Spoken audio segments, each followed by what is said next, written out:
ये रोचक वीडियो उन संत पर केंद्रित है जिन्होंने वैदिक मंत्रों के शक्तिशाली प्रयोग से अनेक चमत्कार किए और लोगों को चकित कर दिया।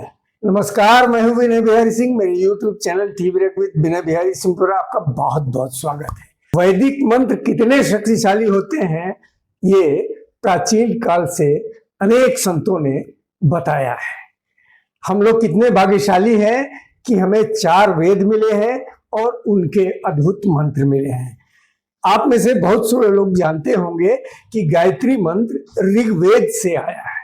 आगे बढ़ने से पहले आपको बता दें, ये वीडियो 17वीं शताब्दी के महान संत राघवेंद्र स्वामी पर केंद्रित है।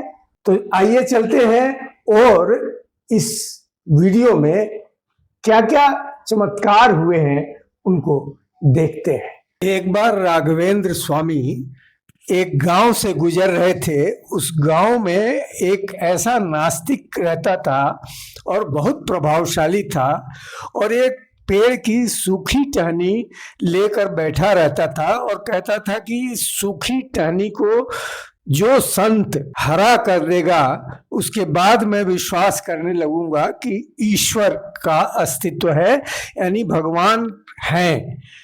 नहीं तो मैं नहीं मानता कि भगवान नाम कोई है, ईश्वर है, ऐसा मैं नहीं मानता जब तक कि सूखी डाल को कोई हरा न कर दे। राघवेंद्र स्वामी वहां गए उसके पास और वेद मंत्र का पाठ किया और देखते देखते चमत्कार हो गया। उस सूखी टहनी के ऊपर से, फुनगी से ऊपर से नीचे हरे पत्ते निकलने लगे और वो डाल हरी हो गई। यह देखकर वह नास्तिक आदमी राघवेंद्र स्वामी के पैरों पर गिर पड़ा और कहा कि आज असली संत के दर्शन हुए और आज से मैं ईश्वर को मानूंगा, ईश्वर के रूप की पूजा करूंगा।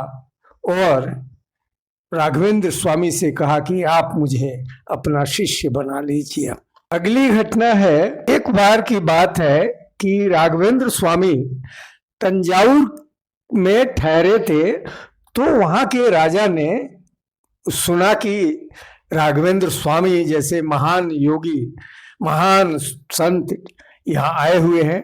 तो वो उनसे बातचीत करने राजा राघवेंद्र स्वामी के पास गया और उनसे जो बातचीत हुई ईश्वर के बारे में, धर्म के बारे में, समाज के बारे में, संसार के बारे में, उससे वो तंजावुर के राजा बहुत प्रभावित हुए और उन्होंने एक अपने पास रखा हुआ नेकलेस, हालांकि नेकलेस से किसी संत का क्या लेना देना, लेकिन राजा के मन में आया कि राघवेंद्र स्वामी को ये नेकलेस उपहार में दे दे।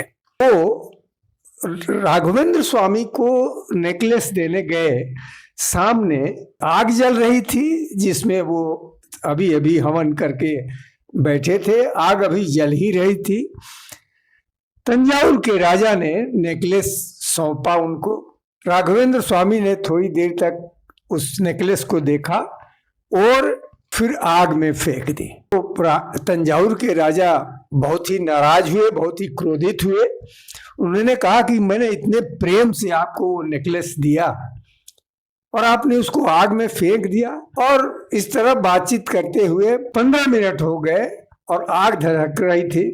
तो राघवेंद्र स्वामी ने देखा कि राजा नेकलेस के लिए बेचैन हो रहे हैं।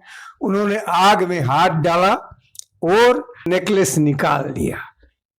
राजा देखकर हैरान रह गए कि नेकलेस गला नहीं और जस का तस चमकता हुआ नेकलेस बाहर निकाल के ले आए राघवेंद्र स्वामी।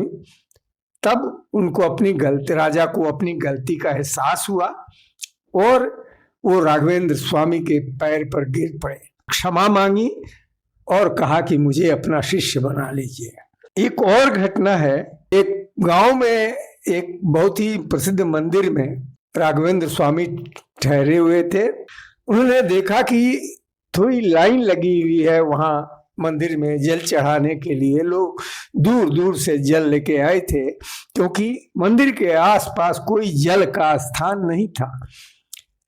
वहाँ एक ब्राह्मण भी जल लेकर के खड़े थे, लेकिन इतनी तेज धूप थी कि उस धूप के कारण वो बेहोश होकर के गिर पड़े और उनके पात्र का जो जल चढ़ाने ले आए थे वो गिर पड़ा।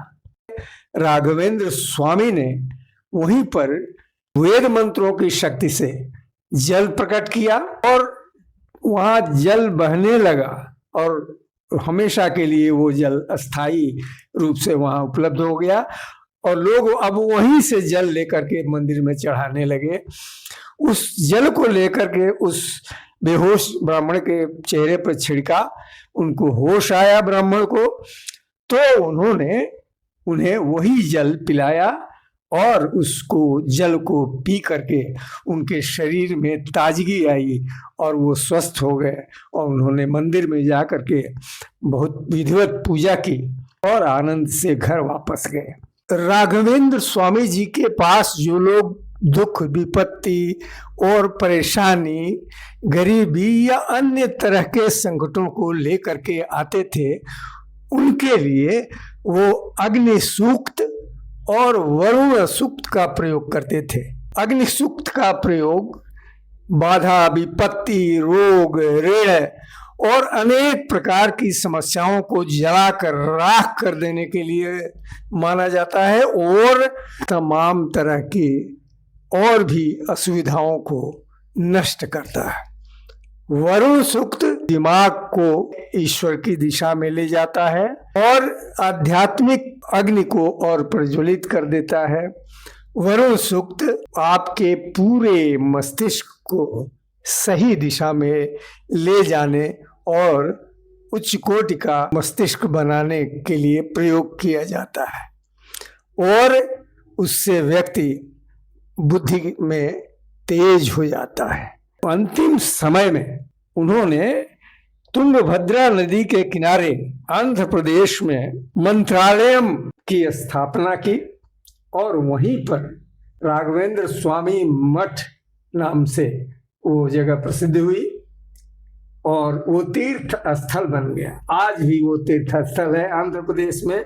वहीं पर उन्होंने जीवंत समाधि ली, जीवित अवस्था में समाधि ली। सैकड़ों लोग इकट्ठा हुए और सबकी उपस्थिति में उन्होंने जीव समाधि ली और वहाँ पर उनकी आज भी समाधि है और विशेष मौकों पर वहाँ पर भारी भीड़ होती है। और एक किंवदंती भी है कि जब राघवेंद्र स्वामी महासमाधि लेने लगे, जीव समाधि जिसको मैंने पहले बताया है, तो उन्होंने घोषणा की, ये किंवदंती है लेकिन, कि इस महासमाधि के बाद 700 वर्षों तक मैं यहीं रहूंगा और जो भी आएगा भक्त यहाँ मदद के लिए उसकी मैं मदद करूंगा, उसकी सहायता करूंगा। लेकिन ये संत तो पूरे सर्वव्यापी होते हैं और सदा के लिए होते हैं। तो उनका निधन 1671 यानी सन 1671 में हुआ, तो 700 वर्ष जोड़ लीजिए, तो यानी सन 2371 तक वो सूक्ष्म रूप से रहेंगे। तो अभी तो 2026 चल रहा है, तो बहुत अभी कई सौ साल। तो लेकिन ये किंवदंती है, महान संत तो हमेशा रहते हैं, हमेशा आशीर्वाद देते हैं, चाहे शरीर में रहें या न रहें। और राघवेंद्र स्वामी द्वैत परंपरा के महान संत थे। उनके आराध्य देव भगवान विष्णु थे, विष्णु भगवान थे। द्वैत परंपरा के जनक कहे जाते हैं माधवाचार्य जी, महान संत माधवाचार्य जी। नमस्कार।